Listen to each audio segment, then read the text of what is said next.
प्यारे साथियों नमस्कार, स्वागत है, अभिनंदन है आप सभी लोगों का आपके प्यारा सा स्टडी प्लेटफॉर्म, प्यारा सा यूट्यूब चैनल जिसका नाम है साइंस संग्रह बिहार बोर्ड। तो प्यारे साथियों, आज का ये वीडियो बहुत ही खास है। जानते हैं क्यों?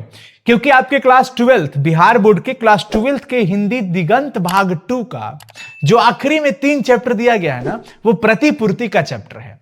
और प्रतिपूर्ति को कई बार ना बच्चे ऐसे ही इग्नोर कर देते हैं। और मैं बताता हूं मेरे भाई, यहां से 5 नंबर के सवाल तो हमेशा पूछे जाते हैं ऑब्जेक्टिव में, और कुछ तो सब्जेक्टिव में भी पूछ देता है सवाल।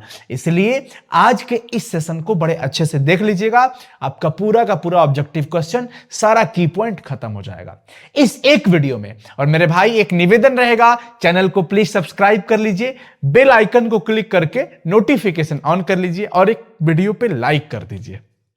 चलिए शुरू करते हैं, और आखिरी में एक प्यारा सा कमेंट जरूर कर दीजिएगा, ठीक है? आइए शुरू करते हैं। सबसे पहला प्रतिपूर्ति में प्यारे बच्चों ये 3 चैप्टर हमें पढ़ना है, और इन तीनों चैप्टर का नाम सबको पता होना चाहिए, रचनाकार का नाम पता होना चाहिए। जैसे रस्सी का टुकड़ा किसने लिखा? तो रस्सी का टुकड़ा शीर्षक है, प्रतिपूर्ति का शीर्षक है। अब जैसे काव्यखंड होता है, गद्यखंड होता है, वैसे ही प्रतिपूर्ति होता है। तो गाइडी मोपासा ने प्यारे बच्चों लिखा है ये चैप्टर। किसने लिखा मेरे भाई? गाइडी मोपासा। बोलो मेरे साथ, प्रैक्टिस कर लो। अरे इस बार फाइनल एग्जाम में पूछेगा भाई, हमेशा पूछेगा। क्लर्क की मौत, ये चैप्टर किसने लिखा? ये अंतोन चेखव जी ने लिखा। कौन? अंतोन चेखव जी। पेशगी किसने लिखा? Henry Lopez. अब इनसे जुड़े सवाल ये बनेंगे कि गाइडी मोपासा कहां के रहने वाले थे?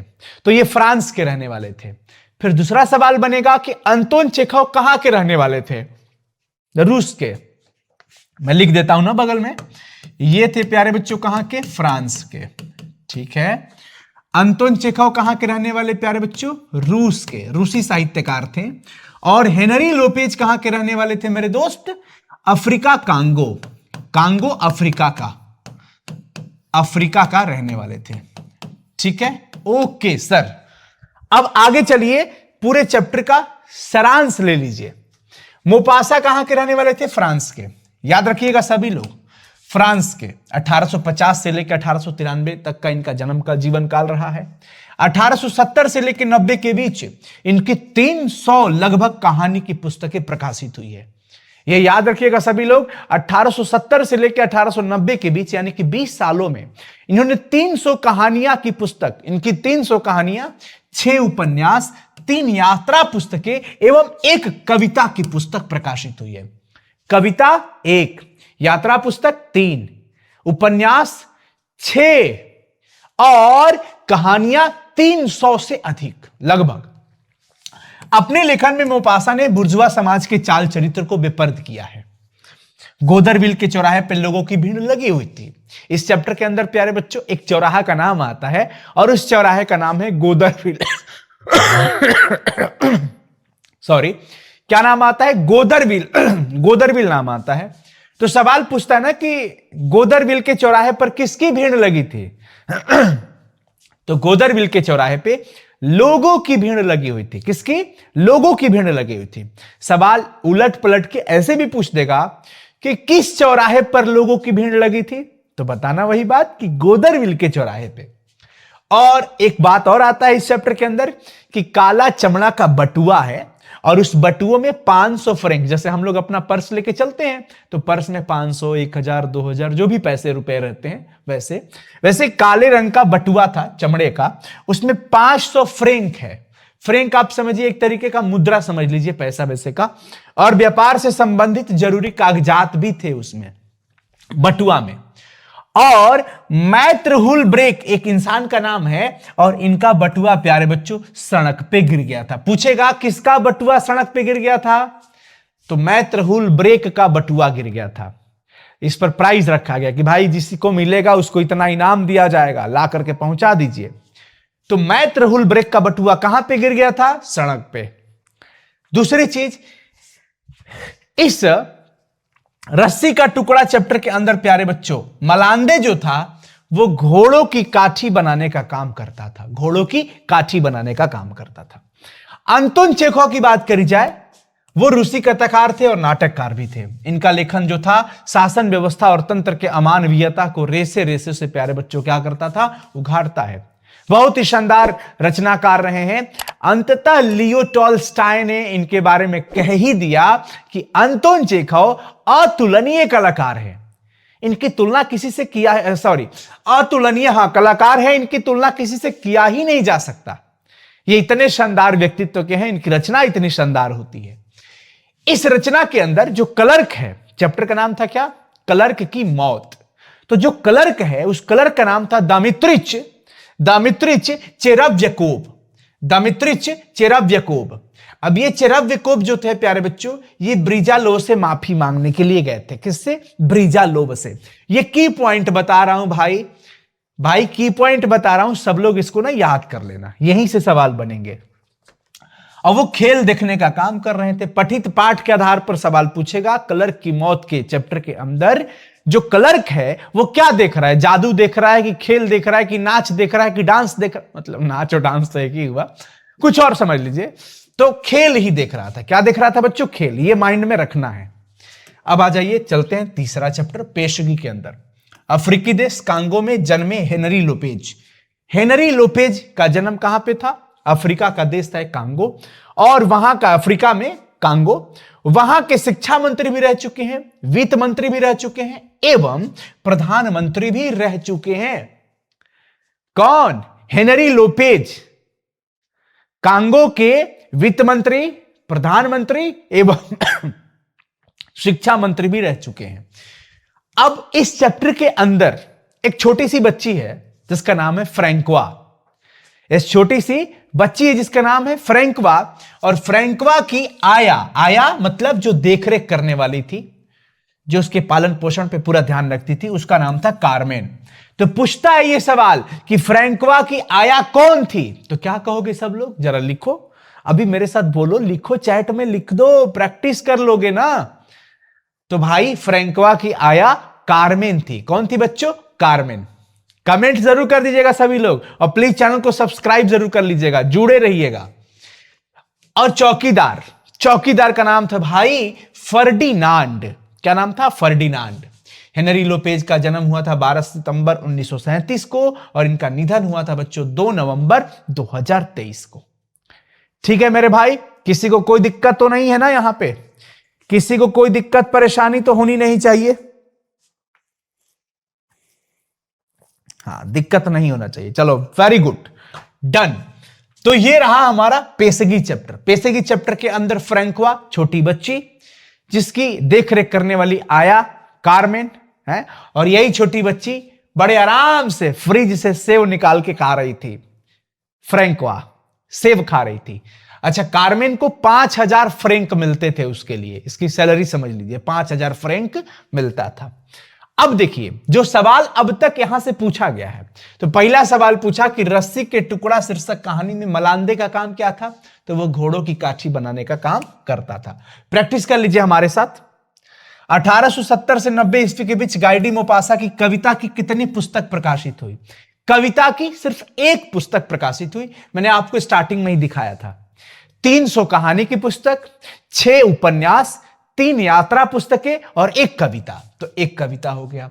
रस्सी का टुकड़ा शीर्षक पाठ के अनुसार काले चमड़े के बटुआ में क्या है? तो काले चमड़े का जो बटुआ था जिसमें 500 फ्रैंक और कुछ व्यापार के जरूरी कागजात थे। तो 500 फ्रैंक और व्यापार से संबंधित कागजात, याद है ना, स्टार्टिंग में ही मैंने आपको बताया था ये पॉइंट। मोपासा कहां के रहने वाले थे? मोपासा, जिन्होंने प्यारे बच्चों गाइडी मोपासा जो रस्सी का टुकड़ा लिखे हैं, वो फ्रांस के रहने वाले थे। कहां के रहने वाले थे मोपासा? फ्रांस के। प्रैक्टिस कर लो हमारे साथ। रस्सी का टुकड़ा के रचनाकार कौन है? वही सवाल कि रस्सी का टुकड़ा किसने लिखा है? तो गाइडी मोपासा। कहानी विद्या को आधुनिक रूप देने में किसका स्मरणीय योगदान है प्यारे बच्चों? कहानी विद्या को आधुनिक रूप देने में किनका स्मरणीय योगदान है? यह सवाल अगर आपके सामने पूछेगा तो क्या कहिएगा प्यारे बच्चों? गाइडी मोपासा। कौन? गाइडी मोपासा। अगला, 1870 से 90 के बीच मोपासा की लगभग कितनी कहानियां प्रकाशित हुई है? इनकी लगभग 300 कहानी प्रकाशित हुई है। लगभग 300 कहानी प्रकाशित हुई है। गोदरबिल के चौराहे पर किन की भीड़ लगी थी? पूछ दिया सवाल। कौन से चौराहे पे? गोदरबिल के चौराहे पे। और उस गोदरबिल के चौराहे पे लोगों की भीड़ लगी थी। किसकी? लोगों की भीड़ लगी थी। किस चौराहे पर लोगों की भीड़ लगी थी? सवाल उलट के पूछ दिया गया। जवाब कैसे देना है? रस्सी का टुकड़ा शीर्षक कहानी के अनुसार आपको जवाब देना है। वो हो जाएगा प्यारे बच्चों, गोदरबिल के चौराहे पे भीड़ लगी हुई थी लोगों की। अपने लेखन में मोपासा ने कैसे समाज में चाल चरित्र को बेपर्द किया है? कैसे समाज के लोगों का? बुर्जुआ समाज के लोगों का प्यारे बच्चों चाल चरित्र को बेपर्द करके रखा है इन्होंने। दामित्रिच चिरव्यकोव क्या देख रहा था? भाई क्लर्क की मौत चैप्टर के अंदर जो क्लर्क है वो क्लर्क का नाम यही है, और वो खेल देख रहे थे। क्या देख रहे थे बच्चों? खेल देख रहे थे। क्लर्क की मौत शीर्षक पाठ में जनरल जो है वो अंतिम प्रार्थी से बात करके कहां जाने के लिए मुड़ गया था? जनरल क्लर्क की मौत के अंदर प्यारे बच्चों जनरल जो है वो अंतिम प्रार्थी से बात करके अपने निजी कमरे में जाने के लिए जाते हैं, अपने निजी कमरे की ओर मुड़ जाते हैं। क्लर्क की मौत शीर्षक में क्लर्क का नाम क्या था बच्चों? क्लर्क का नाम था इवान दामित्रिच चेरेव्यकोव। अंतोन चेखव की कहानी कौन सी है? अंतोन चेखव ने ही लिखा है क्लर्क की मौत। किसने लिखा है भाई? क्लर्क की मौत। क्लर्क की मौत किसने लिखा? अंतोन चेखव जी ने लिखा। चेखव एक अतुलनीय कलाकार है, ऐसा किसने कहा था? अंतोन चेखव एक अतुलनीय कलाकार है, यानी कि इनकी तुलना किसी से नहीं की जा सकती, ऐसा रूसी साहित्यकार लियो टॉल्स्टॉय ने कहा था। लेव तोल्स्टॉय उन्हीं का नाम है, लेव तोल्स्टॉय, लियो टॉल्स्टॉय। अपना बोलना लिखना वही बात है। क्लर्क की मौत के रचनाकार कौन है? क्लर्क की मौत चैप्टर में प्यारे बच्चों क्लर्क की मौत चैप्टर को किसने लिखा है? अंतोन चेखव ने लिखा। Anton Chekhov. यह सवाल, महान रूसी कथाकार कौन है? महान रूसी कथाकार तो प्यारे बच्चों हेनरी लोपेज नहीं थे, क्योंकि हेनरी लोपेज तो अफ्रीका कांगो के थे। और अगर हम बात करते हैं रस्सी के टुकड़ा जिसको लिखे हैं गाई डी मोपासा, वो तो फ्रांस के रहने वाले थे, रूस के रहने वाले थे। क्लर्क की मौत जैसी प्रतिपूर्ति का रचना करने वाले रचनाकार जिसका नाम है अंतोन चेखव, जिनको अतुलनीय कलाकार कहा गया है, तो अंतोन चेखव महान रूसी कथाकार कौन थे प्यारे बच्चों? इनमें से कोई नहीं। देखिए अंतोन चेखव का नाम इसमें नहीं आया है, याद रखिएगा सभी लोग। हेनरी लोपेज कहां के रहने वाले थे? अफ्रीका के कांगो के। अफ्रीका के प्यारे बच्चों कहां? कांगो। अफ्रीका के कांगो। अब इसमें ध्यान रखिएगा, अब रूसी कथाकार की बात किया है तो हम लेव तोल्स्टॉय भी कह सकते हैं, क्योंकि ये भी रूस के ही थे। ठीक है ना? चेरेव्यकोव किससे माफी मांगने के लिए गया था बच्चों? ब्रेजालोव से। किससे? ब्रेजालोव से माफी मांगने के लिए गया था। ब्रेजालोव से। अंतोन चेखव किस देश के रहने वाले थे? अंतोन चेखव प्यारे बच्चों रूस के रहने वाले थे। पेशगी शीर्षक कहानी में कार्मेन को काम के लिए कितने फ्रैंक मिलते थे? पेशगी शीर्षक कहानी के अंदर जो प्रतिपूर्ति है उसमें कार्मेन को जो आया थी उसको 5000 प्रति माह फ्रैंक मिलता था। 5000 फ्रैंक प्रति माह प्यारे बच्चों मिलता था। अगला है फ्रैंकवा की आया कौन थी? फ्रैंकवा की आया प्यारे बच्चों उसकी देखरेख करने वाली कार्मेन थी। कौन थी? कार्मेन। 2024 में पूछा हुआ सवाल है। कार्मेन। कार्मेन पहले कितने बच्चों को खो चुकी थी? अब यह सवाल मैं आपसे पूछ रहा हूं, यह मैं आपको होमवर्क दे दिया। अब थोड़ा सा खोपड़ी तो खर्च करिएगा इसके चक्कर में, थोड़ा तो जाकर के प्रतिपूर्ति पलटिएगा पन्ने। इसलिए इस सवाल को मैं आखिरी में रखा कि आपसे सवाल पूछ पाऊं। यह है मेरे भाई HW के रूप में। जाओ थोड़ा पन्ना पलट लेना और कमेंट सेक्शन में इसका जवाब दे देना। ठीक है प्यारे बच्चों, पूरा प्रतिपूर्ति एक जगह पे एक वीडियो में, जहां से आप पूरे ऑब्जेक्टिव क्वेश्चन को सॉल्व कर सकते हैं। कैसा लगा वीडियो प्लीज कमेंट करके जरूर बता दीजिएगा और इस वीडियो को अपने सभी दोस्तों के साथ शेयर कर दीजिए। थैंक यू सो मच मेरे भाई, ऑल द बेस्ट। लगातार ऐसी वीडियो देखते रहने के लिए और अपने छोटे भाई बहन जो क्लास 12th में है, 11th में है, उनको इस चैनल से जरूर जोड़ें और 10th के विद्यार्थी को क्लास 10th वाले चैनल से जोड़िए। बिहार बोर्ड साइंस संग्रह क्लास 10th का चैनल है। All the best, thank you so much, love you मेरे भाई, ऑल द बेस्ट सभी लोगों को, बेस्ट विशेष। आप लोग एग्जाम में बहुत बेहतर करना, बहुत बेहतर करोगे, अपना कॉन्फिडेंस बरकरार रखना है, अपना बेस्ट देना है, ठीक है। चलिए ऑल द बेस्ट, आपके कमेंट का इंतजार करूंगा, बाय।